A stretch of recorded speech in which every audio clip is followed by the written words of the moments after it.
بینەران و بیسەرانی بەڕێز لە هەر شوێنێکن سڵاوتان لێبێت. من کامەران حاجی ئۆمەر باسی ڕۆژتان پێشکەش دەکەم. باسی ڕۆژ ئەمڕۆ تایبەت دەبێت بە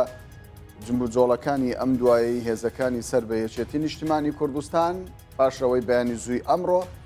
هێزێکی تایبەتی سەر بە یەکێتی نیشتیمانی کوردستان لە شاری کەرکووک چەند چێڵگەیەکی نەوتی لەو شارە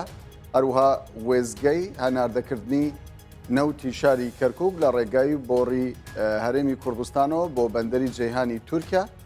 لەلایەن هێزێکی تایبەتی یەکێتیەوە کۆنتڕۆڵ کرا. بۆ قسەکردن سەبارەت بە هۆکار و دەرەنجامەکانی کۆنتڕۆڵکردنی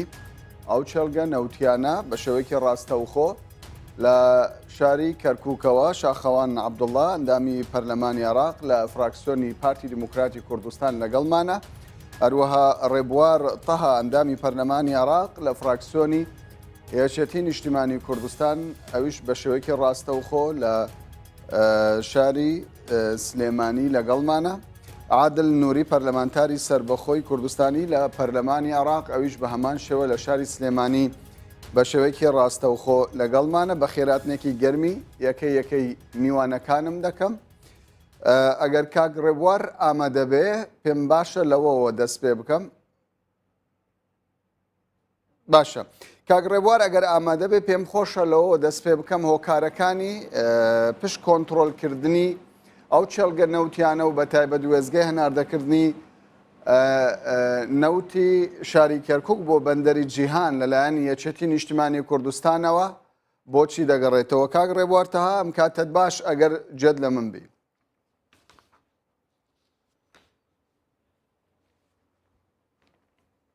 سپاسانەکەم کاتی ئێوە و بینەرانی ئەم کەناڵە باشتر. پرسیارەکەی من ئەوەیە با لە سەرەتاوە ڕای یەکێتی نیشتیمانی کوردستان بزانین کە هۆکارەکانی کۆنتڕۆڵکردنی ئەو چێڵگە نەوتیانە بە تایبەت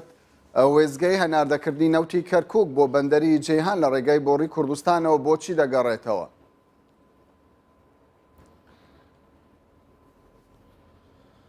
بەڵێ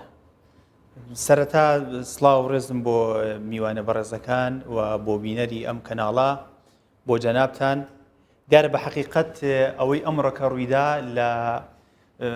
ئانوساتێکا ڕووی نەداوە. دیارە ئەمە تەراکوماتی ماوەکانی پێشتووری تەسەڕوفاتی وەزارەتی نەفتی عێراقیە بە تایبەتی لەگەڵ پرسی بەرهەمهێنانی نەوتی کەرکووک، پرسی سوودوەرگتن لە سامانی سروشتی لەلایەن خەڵکی کەرکووکەوە کە بە حەقیقەت وەزارەت زۆر بە خراپی لە ماوەکانی ڕابردوو تەعاملی کردووە. من ئەگەڕێمەوە بۆ ڕۆژی 10/1/2017 کە کۆبوونەوەیە کراوە لە وەزارەتی نەفتی عێراقی بە سەرپەرشتی وەزیری نەفت و بە حوزوری وەکیلی وەزارەتەکان کارەبا، تەختیت و نەوت و مستەشاری وەزارەتی نەفت و قسمی دراساتی قانونی لە وەزارەتی نەفت و هەروەها بە حوزوری محافزی شارەکانی نینەوا، مووسڵ، کەرکووک و سڵاحەدین و تاتکریت. ئەو کۆبوونەوە کراوە بۆ ئەوەی ڕێککەون لەسەر ئەوەی کە مەسفای نینەوە کە مەقڕەکەی لە ئاسکی کەڵەکە لە هەولێرە لە نەوتی کەرکووکی پێ بدرێت، لەو بەشە نەوتەی پێ بدرێت کە لەژێر کۆنتڕۆڵی کۆمپانیای نەوتی کەرکووکە واتە وەزارەتی نەفتی عێراقی تەسەڕوفی پێوە دەکات و هەروەها ڕێ بکەون لەسەر ئەوەی چۆن مەسفای کەرکووک زیادەی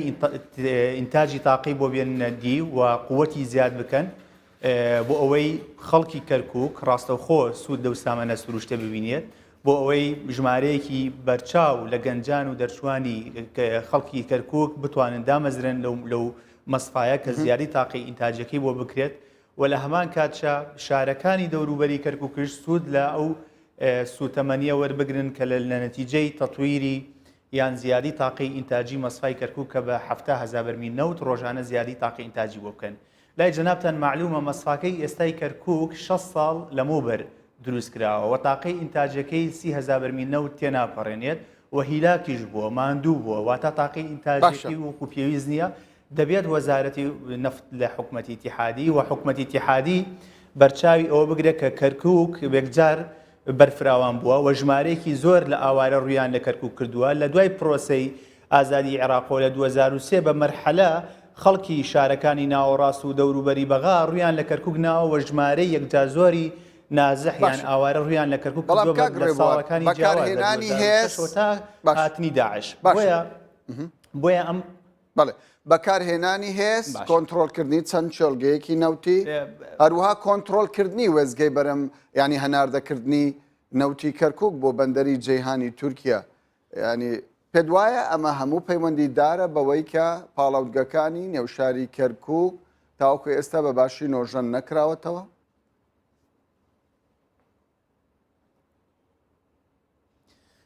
ئەکیید دیارە بەکارهێنانی هێز لە خۆڕایی نەبووە ئەگەر لێم بپرسی وەشی ئەو هێزە بەکار هاتووە ئەگەر ئەو پرسیارەم ئاراستە بکەی ڕەنگە باشتر بتوانم وەڵام بدەمەوە ئەمە نووسراوی محافزی کەرکووکە ئەلعان لەژێر دەستی منە کە بە تاریخی هەژدەی یەک کراوە و ئەمەش کتابێکی ترێتی لە 26 دوای 2017 کراوە کە داوا لە وەزیری نەوتی عێراقی ئەکات زیادەی تاقی ئینتاژی لە مەسفای کەرکووک بکرێ و ئیستیسمار بکرێ بۆ خەڵکی کەرکووک بۆی خەڵکی کەرکووک سوودی لێ ببینێت ئەمە لێرانە دیسانەوە نووسراوێکی مەهدی محسن علاقە کە ئەمینی عامی مەجلسی وزەرایە میوانە بەڕێزەکانت دەزانن تاکید دەکاتەوە لەسەر ئەو مەحزەرەی کە وەزیری نەفت وەکیلی وزارەتەکانی کارەبا و تەختیت و نەفت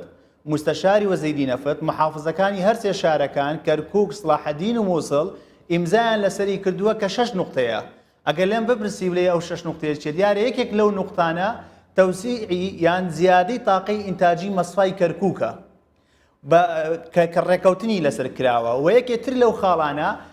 ڕۆژانە 40,000 بەرمیل نەوت بدرێ بە مەسفای نینەوە وەزیر ئەوەی جێبەجێ کرد ئەوەی مەسفای نینەوە بەڕێز عەبادی جێبەجێ کرد بەڵام کاتێک کە هاتە سەر خاڵی مەسفاکەی کەرکووک مماتەڵەیان تێکرد و جێبەجێیان نەکردووە وەگەر لێشم بپرسی ڕێبوار ئێوە هەنگاوی ترتان ناوەکو نوێنەرانی کەرکووک ئێمە هەموو هەنگاوەکانمان ناپێشەوەی ئەم هەنگاوی ئەمڕۆکە بنین سەردانی کردمان بۆ وەزیر شخصی خۆم دووجا لەگەڵ وەزیرا کۆبوومێتەوە و لەگەڵ وەکیلی وەزیر لەگەڵ مستەشاری وەزارەت لەگەڵ بەشی دیراساتی قانونی هەمووی تەئیدی پرۆژەکە دەکەن کە پرۆژەیەکی قانونی یاساییە لە بەرژەوەندی وەزارەتی نەفتە بێت لە بەرژەوەندی خەڵکی کەرکووک دەبێت بەڵام بیرکردنەوەی ئەجنداتی شخصی و دەستێوەردان لە مەلەفی نەوتی و مافیەکانی نەوت دەستی کاتێک لە تێوەردەن عرقەلیان بە ئیشەکەی کەرکووک کرد و مەساکەی کەرکووک کرد و دوایان خست بۆیە ناچار ئەمڕۆکە ئەوەی کە ئەمڕۆکە ڕوویدا لە کەرکووک بەکارهێنانی هێزە وەکو بە ئاگادارکردنەوەیەک بە ئاگادارکردنەوەیە بە تەسەڕوفاتی خۆیانەوە بچن ناکرێت ئەمڕۆکە هێزی پێشمەرگەی کوردستان بۆتە مای ئارامی بۆ کەرکووک بۆتە مای پاراستنی بۆ ڕێنەوتەکان بۆتە مای بیرەنەوتەکانی کەرکووک و خەڵکی کەرکووک و کوردی کەرکووک و دانیشتوانی دیکەی کەرکووکش لە تورکمان و عەرەب ئەوانەی خەڵکی ڕەسەمی ئەو منتیقیان سوود لە نەوتەک و سامانە سروشتەکەی نەبینن زۆر باش بۆیە ئێمە و ڕیسالەیەماندا پیان وەکو وتم پێشتر ئێمە پیانمان وتون بە نەرمی پیانمان وتون بە مفاوەزات پیانمان وتون سوودیان نییە و ئەمە مەطلبی ئیدارەی شارەکەیەوە تا ئەو نووسراوەکانی بەڕێز دکتۆر نەجمەدین کە داوای ئەو پرۆژەیە دەکات بۆ کەرکووک و مەحزەری ئیجتیماعەکەی کە لە وەزارەت کراوە تەئکید کراوەتەوە کە ئەمە پرۆژەیەکی زۆر یاساییە و دەبێت بکرێت پێویستە بۆ مەسفای کەرکووک بەڵام وەزیر بە میزاجی شخصی خۆی بیر دەکاتەوە بە میزاجی شخصی خۆی عرقەلەی تێخا ناچار بووین ئەمە هەڵوێستی ئەمڕۆکەی پێشان بە وەزارەتی نەفتی عێراقی بدەین و ئەمە پەیوەندی بە حکوومەتی هەرێمی کوردستان شۆ نییە بۆ معلومی جەنابتان و پەیوەندی بە هیچ لایەنێکەوە نییە بۆ هیچ کەسێک مزایدە بەسەر کەسی ترۆ نەکات زۆر باشە کاک شاخەوان جێبیستی قسەکانی کاک ڕێبواربی کە باسی لەوە کرد ینی هۆکاری جولاندنی هێزێک بۆ ئەوەیە کە مافی خەڵکی شاری کەرکووک بگەڕێتەوە و جوولەکردنی ئەم هێزەش ینی هیچ پەیوەندیەکی بە حکوومەتی هەرێمی کوردستانەوە نییە کە لەگەڵ جوولە پێکردنی هێزەکە هەر یەکسەر حکوومەتی هەرێمی کوردستان بانگاوازی ئەوەی دا کە ڕاگررتنی هەناردەکردنی نەوتی شاری کەرکووک بۆ دەرەوەی وڵات کاریگەری لەسەر پێدانی موچەی فەرمانبەرانی هەرێمی کوردستانەوە دەبێت ئێوە کە لەگەڵ یەکێتی نیشتیمانی کوردستان لە ماوەی ڕابردوودا نزیەکیەکی باشتان هەبووە و بەیەکەوە هەوڵ دەدەن پرۆژەیەکی هاوبەشیشتان هەبێ بۆ ناوەخۆ بۆ دەرەوە ئایا جولاندنی ئەم هێزە بەبێ ئاگاداری پارتی بووە؟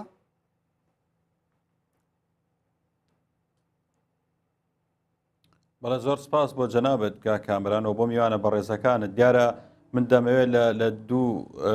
لایەنەوە تەمەشای ڕووداوە بکەین بەڵێ ئەگەر تەمەشای کەرکووک دەکەی ئێمە وەکو پەرلەمان ئیمزامان کۆ کردەوە سەردانی وەزیرمان کرد باسمان لەوە کرد تەنانەت لە کاتی بودجیا مناقشەیەومان کرد ئەو سەتاسەیەی کە دەبڕێ لە فەرمانبەرانی کەرکوک بە پێشمەرگە بدرێ بە حەشت نەدرێ بەڵێ ئەو هەنگاوانەمان ناوە حکوومەتی عێراق جێبەجێ نەکردووە هەرچی بڵێ مستحقاتی پترۆدۆلاری کەرکوک لە 2013 سەرف نەکراوە ئەمانە هەموو حەقی کەرکوکە لە لای بەغدا بەڵام ئەوەی کە ماینی گەرانیە و مای ڕەخنەیە لە کۆمەڵێک پرسە یەک لەوانە جارێ مەڵبەند بۆ هێزی هەبێ ینی ئەگەر مەڵبەند هێزی هەبێ دەبێ ڕێگە بەوەش بدرێ هەر پارتیکی سیاسی لە کەرکوک هێزی هەبێ دەبێ لەقیش هێزی هەبێ دەبێ ئیسلامیەکانیش هێز بۆ خۆیان دروست بکەن ئەمە یەکێک لە لایەنەکەن دووەم ینی یەکێتی نیشتیمانی کوردستان ناتوانێت ئەگەر نیگەرانێکی خەڵکی کەرکوکی شەبێت تعبیری لێ بکات ئەو کاتە دەبوو ئەو تعبیرکردنە لە ڕێگای ئەنجومەنی پارێزگای کەرکوکەوە بکرایە کە تەواوی لایەنە سیاسیەکان تێدایان و پێم وایە ئەمە ئیهانەیەکی تەواوە بۆ ئیدارە و بۆ پارێزگای کەرکوک لە کاتێکا کە ئەندامێکەوی سیاسی حزبەکەی خۆیانە فرسەتی ئەوە بقۆزنەوە کە بچێتە دەرەوەی وڵات و لێرە ئۆپەراسیۆن بەڵام کاک شاخەوەن دەگوترێت کە هەماهنگێکی تەواو لە نێوان پارتی و یەکێتی هەیە و بڕیارێکی وا استراتیژی پەیوەندیدار بە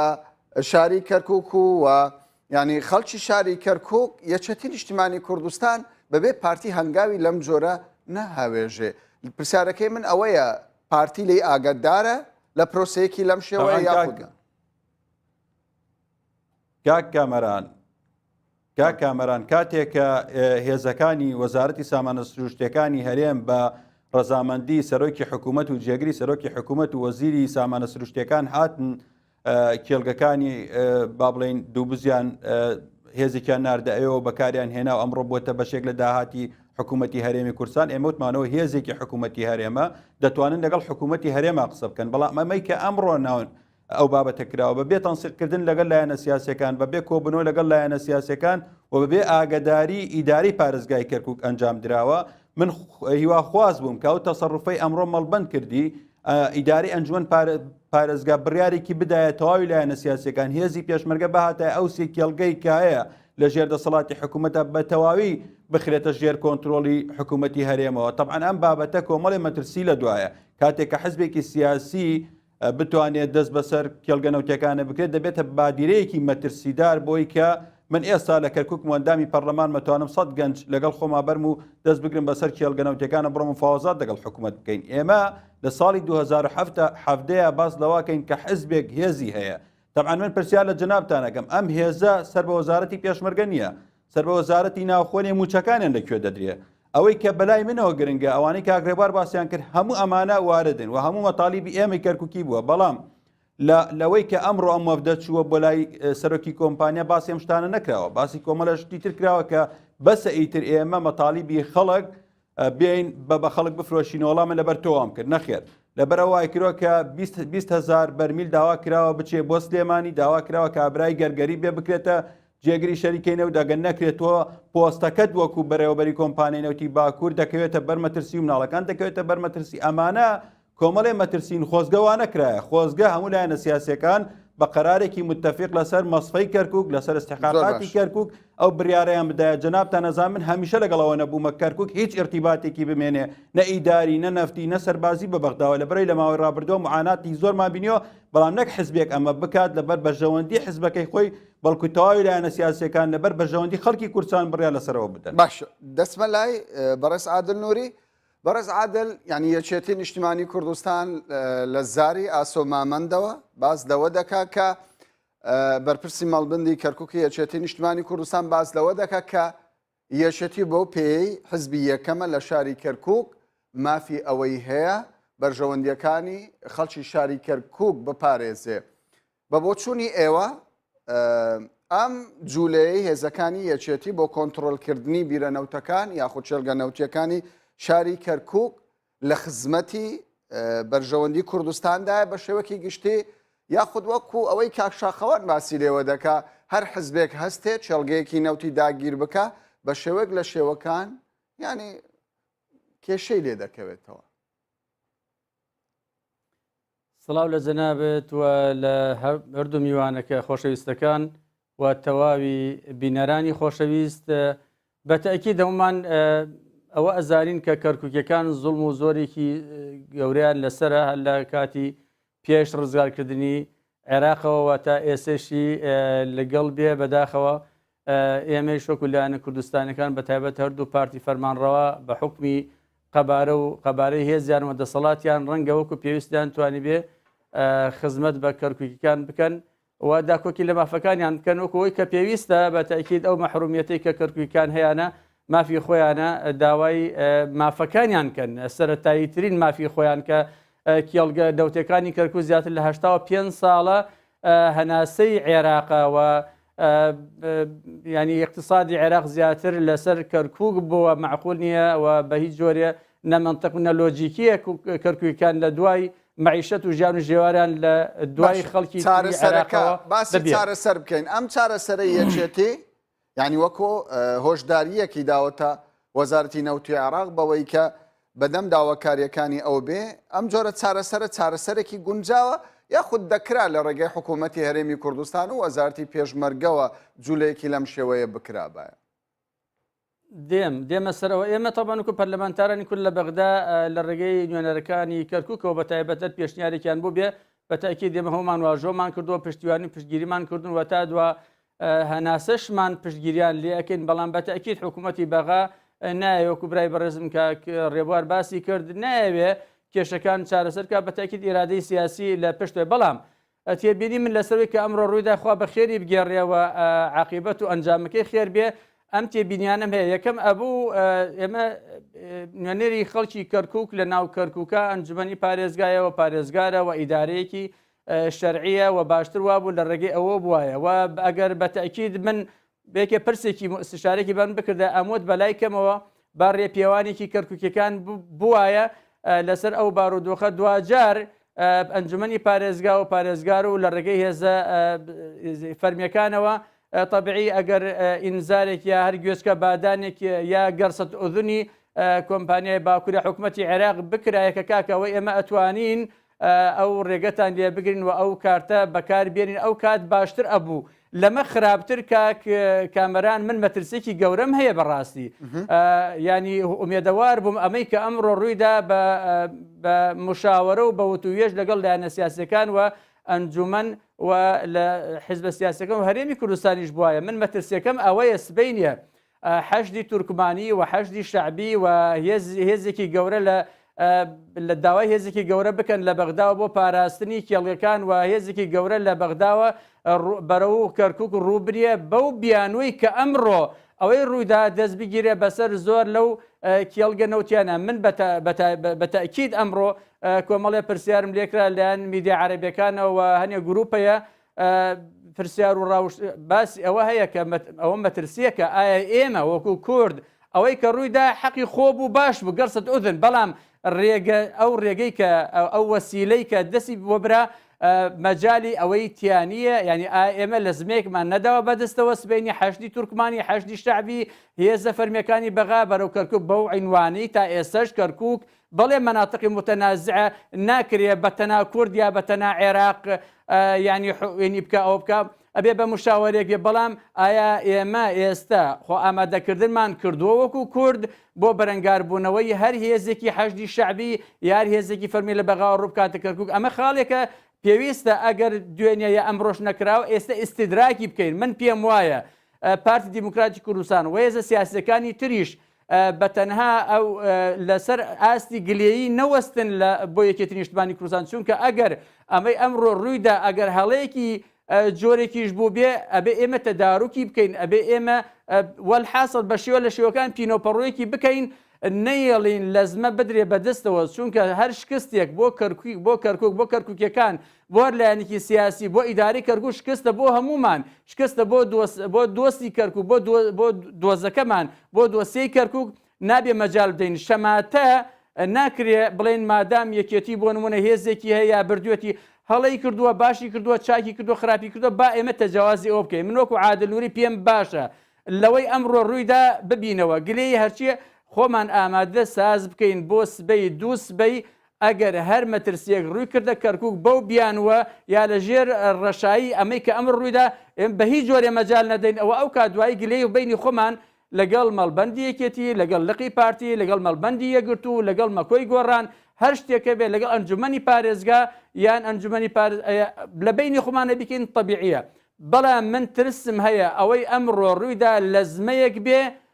لە ڕێگەی ئێوە ئێمە وەکو کورد وەکو کەرکووک وەکو کەرکووکان زەرەر و زیانێکی گەورەی بەدوادا بێت و دوجار ئێمەش خۆمان بۆ حازر و ئامادە نەکرد بێ. باش کاک ڕێبوار جێت لە قسەکانی کاک عادل و کاک شاخەوان بوو.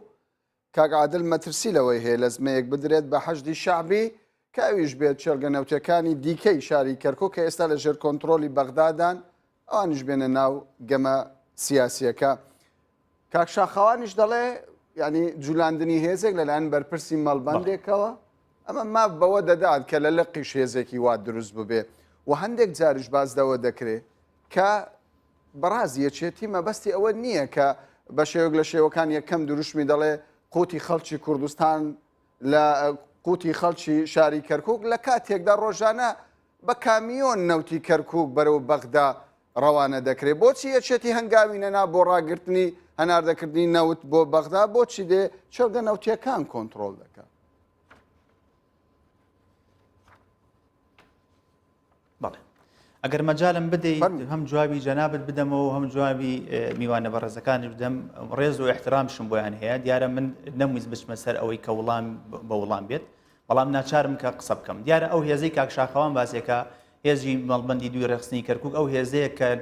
دەوری تەواویان هەبووە لە پاراستنی کەرکووک و لە شەڕی داعش و ئەو هێزەیە کە چەندی شەهیدیان هەیە لە شەڕی داعش لە بەرەکانی شەڕ و دوا شەهیدشیان لە 21 لە کەرکووک کە داعش هاتە ژوورەوە شەهیدیان داوە و برینداریان داوە و ئەو کەسەشی کە ئەو باسێکا کە بەڕێز ئاسۆماوەندە مەسوولی مەڵبەندی دوی ڕێخستنی کەرکووکە و سەرپەرشتی تەواوی مەحوەرەکانی هێزی پێشمەرگەی کوردستانی کردووە لە منطقەی کەرکووک و بە شایەدی خەڵکی کەرکووک ڕۆڵی تەواوی هەبووە لە پاراستنی کەرکووک لە شەڕی داعش ئەوەمادەدا چێلگە نەوتیەکان لە کەرکووک کۆنتترۆل بکە؟ بەڵێ کاتێک کە حکوومەتی هەرێمی کوردستان بێدەنگ بێت لەسەر مافی خەڵکی کەرکووک کاتێک کە حکوومەتی هەرێمی کوردستان بێدەنگ بێت لەسەر بەرژەوەندەکانی خەڵکی کەرکووک کاتێک کە حکوومەتی هەرێمی کوردستان بێتە بەغدا و گفتوگۆ بکە و مفاوەزات کە و قسە لەسەر کەرکووک نەکا کاتێک کە حکوومەتی هەرێمی کوردستان وەفدی بێتە بەغدا لەسەر وەزیرێکە ئیقالە بکرێ بەڵام قسە لەسەر کەرکووک و داهاتی نەوتی کەرکووک و حەق و مستحقاتی کەرکووک نەکات حکوومەتی هەرێمی کوردستان باز لە حکوومەتی هەرێمی کوردستان دەکەی کە جێگرەکەی قوبات تاڵەبانی هەرێمی کوردستان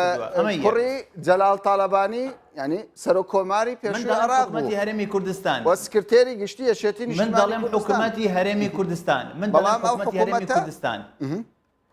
بەڵێ من لە قسەی خۆم پەشیمانیم دەڵێم حکوومەتی هەرێمی کوردستان ئەمە یەک من لە قسەی خۆم پەشیمانیم دەڵێم حکوومەتی هەرێمی کوردستان و من نزیکەی 3 ساڵە لە بەغدام لەگەڵ هاوڕێکانم با بزانم کام لە وەفدانە هاتوون قسەیان لەسەر کەرکووک کردووە یان کام لە وەفدانی کە هاتوون بەڕێزێک لە بەڕێزەکانی کەرکووک لەگەڵ خۆیانە بەرن کە قسەیان لەسەر کەرکووک کردووە کاتێک کە ئیتیفاقیان لەسەر پرۆژەی نەوت کرد لەگەڵ حکوومەتەکەی بەڕێز عەبادیە کامیۆنەری کەرکووکیان لەگەڵ بووە چی لە پەرلەمانتاری چی لە کەسە سیاسیەکان ینی حکوومەتی هەرێم ینی کەسی تێدا نەبووە من نامەیە بچمە سەرەوە ئەمە یەک با من قسە بکەم پێم خۆشە مەجالم پێ بدی قسە بکەم پێم خۆشە مەجالم پێ بدی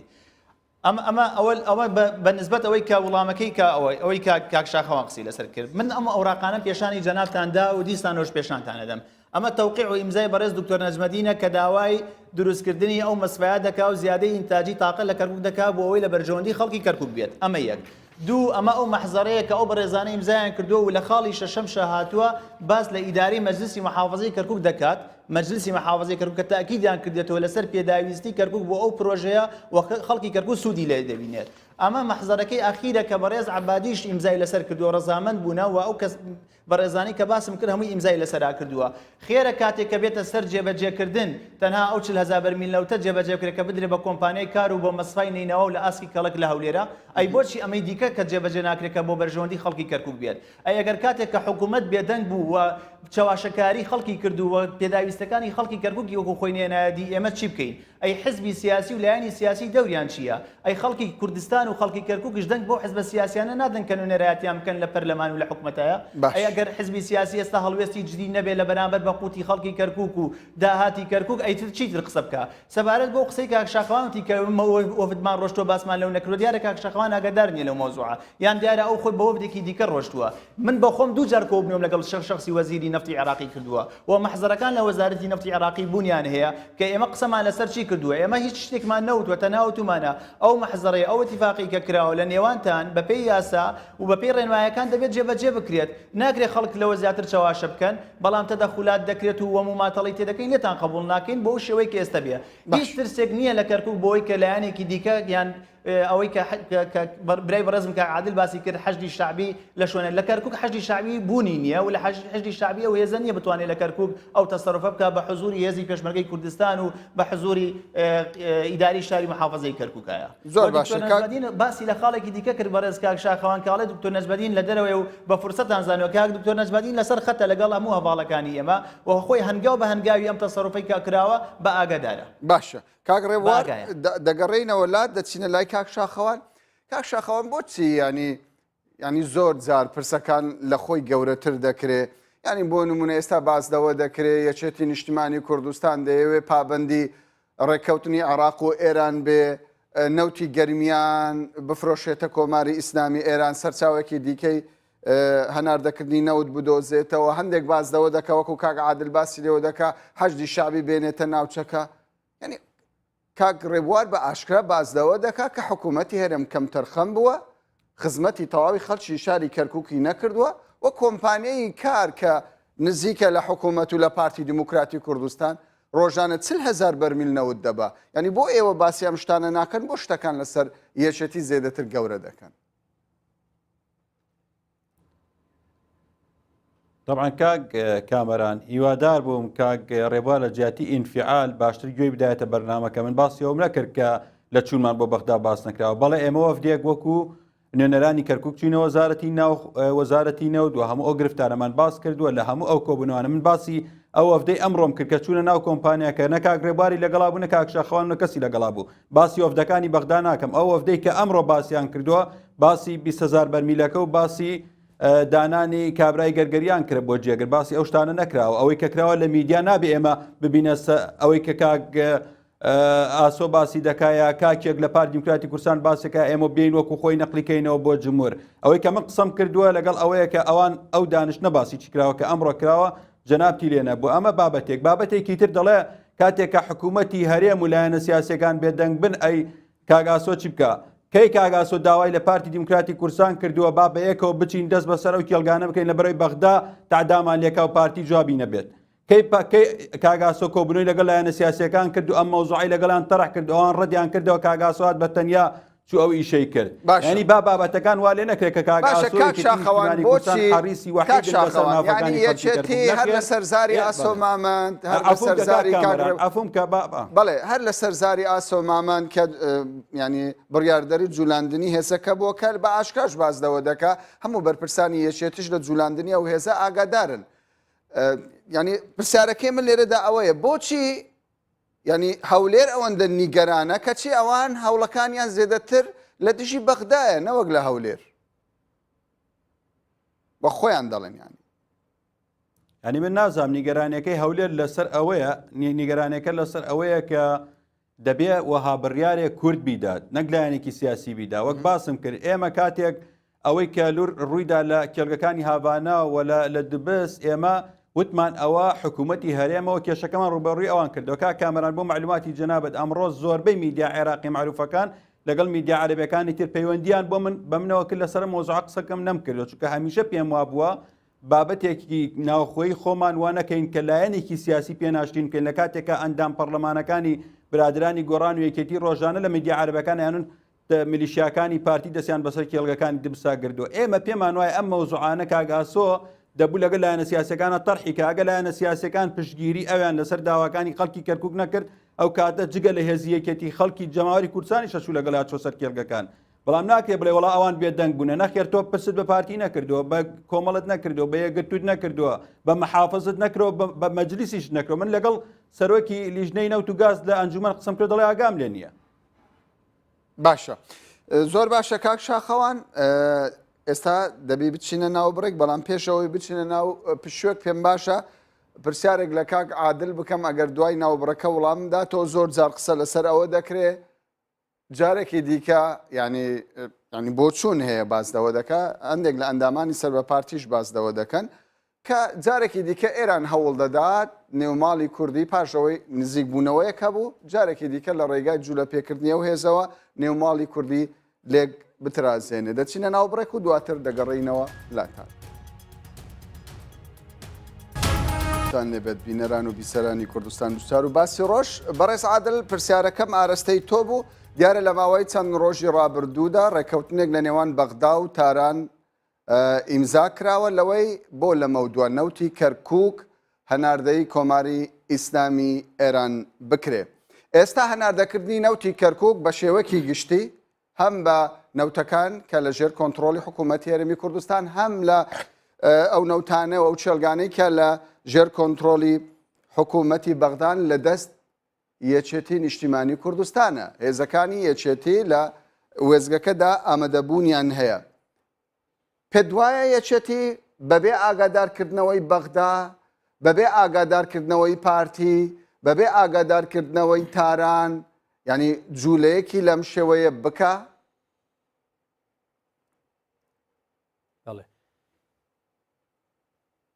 پێش ئەوەڵامە ئەوە دووبارەکەمەوە ئەو ڕێکەوتنامەی لە نێوان پارێزگار بەڕێز پارێزگاری کەرکووک و وەزیری وەزارەتی نەوت و تەختیت و مالیە و بەس ئاگاداری بەڕێز سەرۆکی ئەنجومەنی وەزیران کرا ئەبێ هەموو جومگەکانی جێبەجێ بکرێن نەک تەنها ئەوەی کە لەسەر کەرکووکە 40,000 بەرمیلەکە ڕۆژانە بنێرێ بۆ ئاسکی کەڵک بۆ ئەو کاریکردنی مووسڵ کوێ بەڵام حکوومەتی عێراقی پابند نەبێ بە دروستکردنی مەسفا و پاڵاوگە بۆ کەرکووک ئێمە قبوڵمان نییە بە هیچ جۆرێ و ڕازیش نابین و یانی ئەبێ ڕێکار و شوێنە یاسایەکان بگرینە بەر بۆ ئەوەی تەواوی جومگەکان تەواوی خاڵەکانی ئەو ڕێکەوتنامە جێبەجێ بکرێ. قسەمان لەسەر ئالیەتی ئەوە بوو کە ئەمڕۆکرا بەڵام ئێمە گلەیمان بە هەمیشە بۆ ناکۆیەکانی خۆمان نەبینە دەرەوە بە تاکید لە بەرژەوەندی ئێرانیش و تورکیاش و بەغاش و ئەمانە هیچی نییە کە کوردیەک بێ کوردیەک هەڵوێس بێ کوردیەک دەست و یەک وتە وشە بێ یەک ریز بێ بەرژەوەندی ئەوان وایە ئێمە پەرتەوازە بین بەڵام خۆ مادام ئێمە هەمومان ئەمە ئەزانی بۆچی بیان و بدەین بەدەستەوە یعنی ئایا ئێمە بۆچی گلەی لە خەڵکی ترکەین بەرژەوەندی ئەوان لە پەرتەوازەبوونی ئێمایە و بە تاکید سیاسەتی فەرڕەختەسوود پەرتکە زاڵبە هەر لە کۆلنیالیزمی پێش زۆوە ئەوە هەیە لە سەدەکانی شانزەوە ئەوە جێبەجێ ئەکرێ. ئێمە بجاتیەوەی گلەی لە تاران و لە ئەنقەرە و لە دیمەشق و لە بەغا و لەوانە ئەکەین با گلەی لە خۆمان بکەین ئەگەر لەسەر هیچ کۆک نەبین ئەبێ لەسەر کەرکووک و ناوچە جێناکۆکەکانی هەرێم بە سەراحەت قسە بکەین ینی زێدەتر قسەی سیاسی نەکەین. ینی لە ماوەی ڕابردوودا بەرپرسانی یەکێتی زۆر دووپات لەوە دەکەنەوە کە دەبێت سەرچاوەکی دیکە هێناردەکردنی نەوت لە هەرێمی کوردستان هەبێ بێجگەن لە تورکیا بەڵام وەکو دەبیندرێ بە شێوەک لە شێوەکان پارتی ینی ساردیەک لە پارتی دەبیندرێ. ئێستا کلینی هەناردەکردنی نەوتی کەرکووک کەوتۆتە دەست یەکێتی نیشتیمانی کوردستان کە بمانێ و نەمانەوە بە شێوەک لە شێوەکان لە کۆماری ئیسلامی ئێرانەوە نزیکە. ینی ئەم جوولەیە یەکێتی پەیوەندی بە داخوازەکەی کۆماری ئیسلامی ئێرانەوە هەیە یاخود نە؟ من وەکو عادل نووری وەکو هاوڵاتیەکی کوردستانی وەکو پەرلەمانتارێکی کورد وەکو نوێنەرێکی خەڵکی کوردستان بە هیچ جۆرێ ڕازی نیم پارتی هەناردەکردنی نەوتی ئەو دەڤەرە بگرێتە ئەسۆ بۆ تورکیا و یەکێتیش هەناردەکردنی نەوتی کەرکووک و گەرمیان و ئەم دەڤەرە بەرێ بە ئێران. ئێمە حکوومەتێکمانە پێوتە حکوومەت یاریمی کوردستان دەستگای شەرعیمان نەبوو پەرلەمانی کوردستان کۆمەڵێ دەستگای شەرعیمان هەیە کە ئەمانە بژاردەی هەرێمی خەڵکی هەرێمی کوردستان ئەبێت لە ڕێگەی ئەو دەستگا شەرعیانەوە چی ئێرە بێوەچی کەرکووکیش ئەبێت لە ڕێگەی ئەوانە هەنگاوەکانمان هەڵگرن ئەگەینە هەر حیزبێک پەلاماری شوێنێک بدا و هەر کۆمەڵێک چەکدار ئەمە ئیش وا ناڕوا بەڕێوە. ئێمە باسیەوەکەین دەرفەت و فرسەتێک گونجاوە بەرەو دەوڵەتی کوردستانی و بەرەو ئەو هەلو مەرجەنیە و دەوڵەتی کە ڕەخساوە ئێستا بیقۆزینەوە. بە تەکید من ئەوەم قبوڵ نییە نەیەکێتی لێرە پاوانی ئەو شوێنانە بکەوە نە پارتی دیموکراتی کوردستانیش لێەوە لە ئەو دەڤەرەی تر پاوانی بکە ئەبێ چیتر ئەمانە بەس بن. بۆیە من هەر لە سەرەتاوە وتم ئێمە جیاتی ئەوەی لۆمەی یەکێتی بکەین ئەوەی کە ئەمڕۆ ڕوویدا هۆکارەکەشی حکوومەتی بەغدایە بەڵام ناڕێزایەکان ڕەنگە بە شێوە دەستی بۆ برابێ کە لە زمەیەک بدەین بەدەستەوە برای بەڕێزم کاگڕێبوار باسی ئەوەی کرد کەوتی مەترسی ئەوە ئینشاءڵڵا نابێ حەشدی شعبی و حکوومەتی بیا خواوە نەبێ و ئینشاءڵڵا ئەو مەترسیە من لە ینی نایەتە دی بەڵام بەڕاستی ئەوە مەترسێکی گەورەیە ئەوەی کە ڕوویدا ئەگەر چۆن بڵێ بەغدا نێتە سەرخەت حەشدی شعبی نێتە سەرخەت ئێران خەڵکی تر ئەمە نەقۆزنەوە من وا ئازانم کێشەیەکی گەورە نابێ و گوێزکە بادانێکی وەزارەتی نەوتی عێراقیە کە ئێمەی کەرکووکیەکان ئەتوانی بۆچی تاوەکو ئێستا بەغدا بێدەنگە لە پرسێکی وها گرینگدا تاوەکو ئێستا لێدوانێکی فەرمی نییە عاسم جیهات ینی ئەمڕۆ ئێمە پەیوەندیمان پێوە کرد بەڵام دەڵێ من ئاگاداری بابەتێکی لەم جۆرە نیم بێدەنگی بەغدا بۆچی دەگەڕێتەوە من ئەترسم ئەمە ئەو شتە بێ کە پێوتی ئەلهودوو قبل العاصفە بێ و خوابکە ئێستا لە پلان و پیلانێکی ترسناکە نەبنوە لە ڕۆژانی داهاتوە ئێمە شوێن کەوتەکەیمان بە چاوی خوان بیبینن یا خواوانە بێ من دەستم لەسەر دڵمە بۆ ئەوەی شتێکی خراپ ڕوونەدا خوابکە بە سەلامەتی بگوزەرێ ئەمە گوێزکە بادانێک بوو کرا ئەمڕۆ بەڵام من ڕخنەم یا ملاحەزەم یا تێبیرم لەسەر شێوازەکەی هەیە کە ئەبوو بە هەماهەنگی بە ڕاوێژ لەگەڵ پارتە کوردستانەکان بە تایبەت ئێمە ئەبینین و ئەبیسین کە شکر بەخوا پارتە کوردستانەکان لە کەرکووک تا ئێستا ینی ڕاوت و وێژ و ڕاو بۆ چوونیان باشە لەگەڵیەکە و لە ئەنجوەنی پارێزگاهان و پارێزگار هەیە و هێزی باشیان هەیە و داکۆکی چاکیان لە سنووری کوردستان کردووە لە کەرکووک کردووە لە کێڵگەکان کردووە هێزی پێشمەرگەی کوردستان پارازێرێکی چاک بوون ئەمانە زۆر باشە بەڵام ئەوەی ئەمڕۆ ڕوویدا من هیوادارم نەبێتە ئەوەی کە ئاڵۆزیەک لە نێوماڵی پارتە سیاسەکانی کەرکووکە دروست بکە لە درزی ئەمەوە لە دووتوێ ئەمەوە دوژمن نەیار ناحەز دزە بکە و ئێمە کەرکووک ئەو شوێن و ڕێگەی کە لە کەرکووک هەمانە خوانەخواست یا لاواز بیا لە دەستی بدەین باشە کاک ڕێبوار هەر لەگەڵ چوونی ئەو هێزە بۆ وێزگەی هەناردەکردنی نەوتی کەرکووک بۆ تورکیا دەست بەجێ هەناردەکردنی نەوتی کەرکووک ڕاگیرە دواتر دیارە ڕێگای پێدرا نەوتەکە بچێتەوە هۆکاری ڕاگررتنی ئەو نەوتە چییە؟ یعنی تۆ دەڵێ ئێمە ویستمان هۆشداریەک بدەین بە بەغدا بەڵام زۆر کەس بازدەوە دەکامە هۆشداریە بۆ حکوومەتی هەرێمی کوردستان کە ئیتر ئەگەر ئێوە گوێڕایەلی داخوازیەکانی یەکێتی نەبن کلیلەکە لە دەست ئێمەیە و دای دەخەن تۆ دەڵێ حکوومەتی هەرێمی کوردستان خزمەتی خەڵکی کەرکووکی نەکردووە بەڵام کاک ڕێبوار یەک ینی ئەگەر دامەزراوەیەک هەبێت لە هەرێمی کوردستان لە ئێستادا هەموو حزبەکانی تێدا کۆ کرد بێتەوە ئەوە تەنیا حکوومەتی هەرێمی کوردستان حکوومەتی هەرێمی کوردستانە باشە کەوایە جوولە پێکردنی هێزێک بە تەنیا لە شاری کەرکووک لەلایەن یەکێتیەوە ئەمە بەمانەی ئەوە نامینێ کە ئیتر بەرەو نەمانی مەرجایەتی کوردی دەڕۆین دکتۆر کامەران دکتۆر جان جەنابەت پیاوێکی ڕۆشنبیر و خوێنەواریت جارێ حکوومەتی هەرێمی کوردستان ئەو دامەزراوە نیە هەموو حزبە کوردستانەکانی لە خۆی گردبێت ئەوە حزبێکی گەورە کە لە دوا هەڵبژاردنەکان دەنگی دووەمیان هێناوە لە کوردستان گۆڕانە دوورخراونەتەوە لە حکوومەتەکەیە ئەمە یەک من نامێ بچمە سەر ئەو تەفاسیلە دوو کە قسە لەسەر ئەوە بکەین کە ئەڵین کەرکووک فرامۆش کراوە لایەن حکوومەتی هەرێمی کوردستانەوە ئێمە باسمان لەو پەیوەندیە نێوان حکوومەتی هەرێمی کوردستان و حکوومەتی اتحادیە کاتێک کە وەفدەکان لە حکوومەتی هەرێمی کوردستانەوە دەستنە بەغدا قسە لەسەر هەندێک پرس دەکەن دەکرێت مفاوەزات لەسەر پرسی کەرکووک شیاتێدا بکرێت بۆ نمونە وەکو بۆتم باس کرد و بۆ میوانە بەڕێزەکان تیش بۆ بینەران کە حکوومەتی هەرێمی کوردستان پێش 2 ساڵ و نیو لەمە پێشتووەتە بەغدا قسەی لەسەر نەوتی کەرکووک کردووە نوێنەرێکی خەڵکی کەرکووکی تێدا نەبووە کە من کاتێک شەڵم حکوومەتی هەرێمی کوردستان لە سەردەمە بۆی چاک بەڕاشکاوانە بڵێم هەموو حزب سیاسیەکان گرێتەوە لە کوردستانایە ئەمە دوو سێمیان دەمویە دیسان بڕۆمەوە لە سەرباسێکی دیکە کە بەداخەوە من نامێ بچمە سەر ئەو باسانە کاک شاخەوان دەڵێ دکتۆر نەجمەدین ئاگادار نییە و من دوو نووسراوم ئاماژەی پێشانی شاشەکەی بەڕستانداوە کە دو نووسراویان ئەوەتانێک کراوە تاریخەکەشی دیارە کە دکتۆر نەجمەدین زۆر ئاگادارە لە مۆزوعە و لە هەمان کاتشا دکتۆر نەجمەدین ئەگەر بە نسبەت ئەو هێزە بێک لە 26 دوو کراوە دوانووسراوی بەڕێز دکتۆر نەجمەدین کە ئەوە تاوە ئیمزای دکتۆر نەجمەدینە لە 26 دوو کراوە سەبارەت بەو مەسفایە و بە زیادی تاقی ئینتاجی بۆ کەرکووک و ئەمە ئیداری شارەکەیە کە ئەهمیەتی ئەو مەسفایە بە بەرچاوەگرێت و هەروەها مەجلیسی محافەزەی کەرکووکش ئاگادارن ئەگەر بازش لەوە بکە بڵێ بەڕێز دکتۆر نەزبەدین ئاگادار نەبوو لەو جوولانی لە یەکێتی نیشتیمانی کوردستان نییە حەق نییە زۆر باشە دیارە کاتمان کەم ماوە دیارە کاک شاخەوان مداخلەی کوردستان و لە جیاتی دکتۆر نەزبەدین بگورە کاتمان کەم ماوە کاک شاخەوان مداخلەکی هەیە بە مداخلەکەی خۆی بکە فەرموو کاک شاخەوان کاک ڕێبوار جێبیستی تۆیە نیشتیمانی کوردستان ئاگادارە و پرسێکی گرنگی کەرکووک طبعا عفوم کە کاک ڕێبوار من کاک ڕێبوار بەڵێ فەرموو کاک شاخەوان طبعا لەسەر ئەو بابەتانە بابەتی کەرکووک کە بەڵێ ئێمە لە وەفدەکان ئاگادار نەبووینە لە کێشەی کەرکووک ئاگادار نەبووینە و لەسەر ئەوەی کە بڵێ ئێمە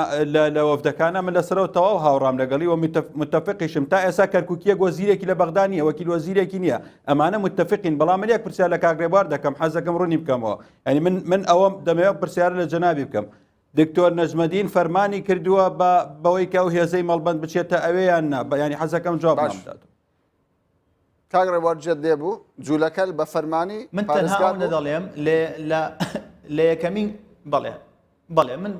من دەمەوێت قسێ بکەم لێرە بەڕون و بە ئاشکرا دەیڵێم بەڕێز دکتۆر نەجمەدین دیارە ئەندامی مەکتەبی سیاسیەوە بەڕێز کاک ئاسۆ دیسان ئەوش ئەندامی مەکتەبی سیاسیەوە ئەمان مەکتەبی سیاسی لە نێوان خۆیان گفتوگۆ و ڕاوێژ دەکەن و قسە دەکەن و قرار لەسەر ئەو پرسە دەدەن کە پەیوەندی بە کەرکۆ بێ و من بۆ پێی کە کادری ئەو حیزبەش بوومەوە ناو حیزبە کار دەکەم پرسێکی ئاوا گرنگ کە پەیوەست و پەیوەند بێ بە کەرکووک و محافظی ئەو شارە ئەندامی مەکتەبی سیاسی یەکێتی نیشتیمانی کوردستان بێت و مەسئولی مەڵبەندەکەشی دڵنیام لەوەی کە پرس و ڕاوێژ بە یەکتری کراوە و هەردوو لایەن ئاگادار بوون و پاشان هەڵێز بوون چونکو بەڕێز دکتۆر نەجمەدین لە ڕۆژەکانی دوایی ئەم مفاوەزاتە دەرئەنجام گەیشتە قەنەعەت کە وەزارەتی نەفتی عێراقی ئەمە جێبەجێ ناکا و مماتەڵەی تێکا و تەنها لە مەحزەرەکە ئاماژەیان پێی کرد بۆەوەی 40,000 بەرمیل لەوتەکە بڕۆ بۆ کار بۆ مەسفای نینەوەی کەواتە کاک ڕێبوار دەتەوێت بڵێ تەواوی بەرپرسانی یەکێتی نیشتیمانی کوردستان لەبارەی جوولەکردنی ئەو هێزە ئاگادارن